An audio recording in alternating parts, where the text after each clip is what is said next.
रूस को बना देंगे ईरान, ट्रंप ने कहा। वाह ज़ेलेंस्की।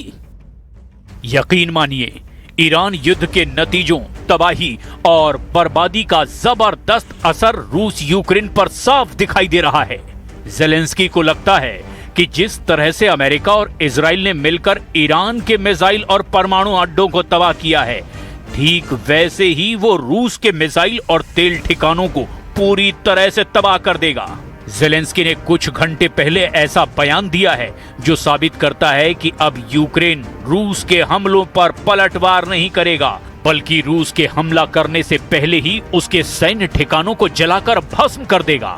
इस वक्त यूक्रेनी सेना ने रूस के कब्जे वाले क्राइमिया इलाके में जबरदस्त हमले शुरू कर दिए हैं। क्राइमिया में रूस की सप्लाई चेन को पूरी तरह से काटने की कोशिश हो रही है, तो वहीं राष्ट्रपति पुतिन के आदेश पर रूसी सेना ने अपने हमलों की रणनीति में अब बदलाव करते हुए यूक्रेन के रेलवे नेटवर्क को तबाह करना शुरू कर दिया है, ताकि नेटो की तरफ से दिए जा रहे हथियार मोर्चों पर जंग कर रही यूक्रेनी सेना को मिल ही ना पाएं।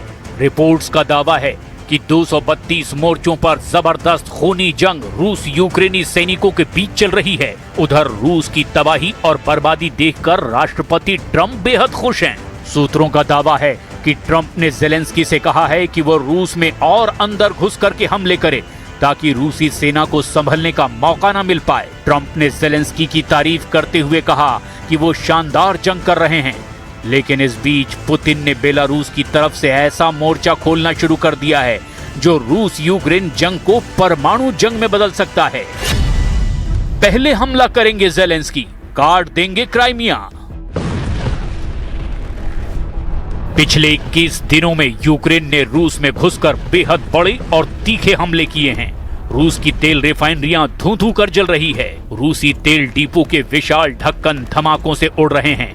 रूसी मिसाइल फैक्ट्री, टैंक और गोला बारूद बनाने वाले कारखाने यूक्रेनी मिसाइल और ड्रोन के निशाने पर हैं। यूक्रेन ने अपनी बदली रणनीति से रूस को मजबूर कर दिया है कि वो हमला करने से पहले यूक्रेन के हमलों को रोके और अपने कब्जे वाले इलाकों को यूक्रेन की सेना से बचाएं। इस वक्त यूक्रेन की सेना किसी भी कीमत पर रूस के कब्जे वाले क्राइमिया पर कब्जा करना चाहती है और इसीलिए रूसी सप्लाई लाइन को काटने के लिए ज़ेलेंस्की रूस पर पहले हमला करने का आदेश अपनी सेना को दे चुके हैं। जरा देखिए क्राइमिया में कहां और किस तरह के हमले हो रहे हैं। पिछले 48 घंटों की लड़ाई को देखें तो युद्ध का केंद्र केवल यूक्रेन का डॉनबास नहीं रहा, बल्कि रूस के पावर प्लांट और क्राइमिया में सैन्य अड्डों पर यूक्रेनी हमले शुरू हो चुके हैं। क्राइमिया मोर्चे पर दावा किया जा रहा है कि यूक्रेनी सेना ने रूस की बिजली आपूर्ति काफी हद तक के ठप कर दी है। यूक्रेन ने सेवास्तोपोल और रूसी नियंत्रित ठिकानों पर जबरदस्त मिसाइल और ड्रोन से हमले किए हैं। यूक्रेन का टारगेट है कि किसी भी तरह से क्राइमिया में रूस की सैन्य रसद को काट दें। यूक्रेन ने ओरेनबर्ग गैस प्रोसेसिंग प्लांट और रूसी सैटेलाइट केंद्रों पर लंबी दूरी के हमले किए। यूक्रेन के ये हमले दिखाते हैं कि कीव अब युद्ध को रूस के अंदर आर्थिक मोर्चे तक ले जा रहा है। डोनेस्क और पोक्रोवस्क इलाके में भी जबरदस्त जंग चल रही है। पिछले 48 घंटे में पोक्रोवस्क इलाके में रिकॉर्ड संख्या में सैन्य झड़पें हुई हैं। अकेले पोक्रोवस्क में ही यूक्रेन ने रूस के दर्जनों हमलों को नाकाम करने का दावा किया। इस क्षेत्र में अभी भी सबसे ज्यादा जमीनी लड़ाई चल रही है। यूक्रेन ने रूस के क्रास्नोडार क्षेत्र में तेल डिपो और क्राइमिया में मौजूद रूसी एयर डिफेंस सिस्टम और ब्लैक सी फ्लीट के ठिकानों पर ताबड़तोड़ ड्रोन हमले किए हैं। दक्षिणी मोर्चा, जिसमें ज़ापोरिज़िया और निप्रो आते हैं, यहाँ पर भी रूस ने यूक्रेन पर जबरदस्त दबाव बना रखा है। Щоб берегти спокій російського керівництва. Для порівняння, на усіх інших напрямках в Росії, на інші їхні міста зараз по кілька пускових. Такі пріоритети. Захищають свою владу, захищають джерело. You like winners. Do you think President Zelensky is winning right now? He famously Well, he's doing pretty well. Look, no matter how you look at it, he's doing pretty well. He's holding his own at least. A lot of people dying on both sides, but I think he's doing pretty well. Can I ask you? Look, you have to say he's courageous. He's got great equipment, but he's got great men. He's got fighters. 232 मोर्चों पर खूनी जंग। रूसी guided bomb का गदर। War experts का दावा है कि रूस को ईरान समझ लेना यूक्रेन पर बहुत भारी पड़ सकता है और इसका सबसे बड़ा और सटीक उदाहरण है वो 232 जंगी मोर्चे जहां रूसी सेना यूक्रेनी सेना के चीथड़े उड़ाने में जुटी हुई है।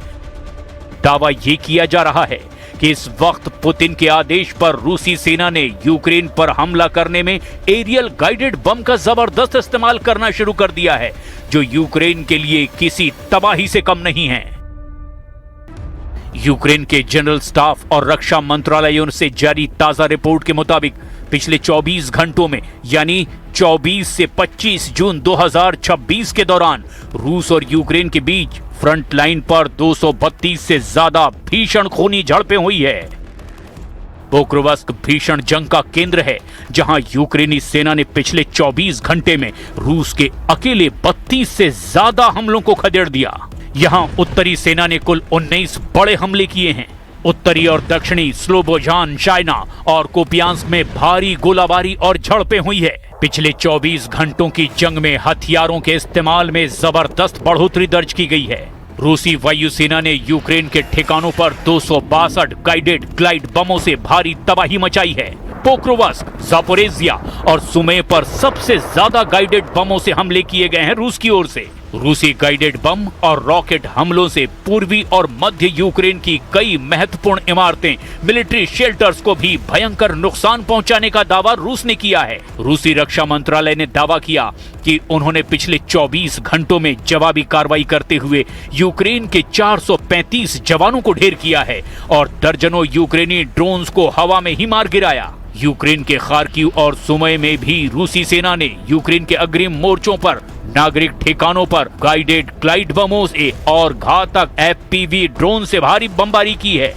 रूस के फ्रंट लाइन पर 3182 से ज्यादा तोपखानों से हमले किए गए, जिसमें मल्टीपल लॉन्च रॉकेट सिस्टम यानी MLRS से 38 हमले शामिल हैं। Понимание ЛБС еще очень разное. Наши вот ребята сейчас добирают практически на Константиновку. Ну там еще в подвалах кто-то сидит, прячется, отстреливается. Они говорят, это серая зона.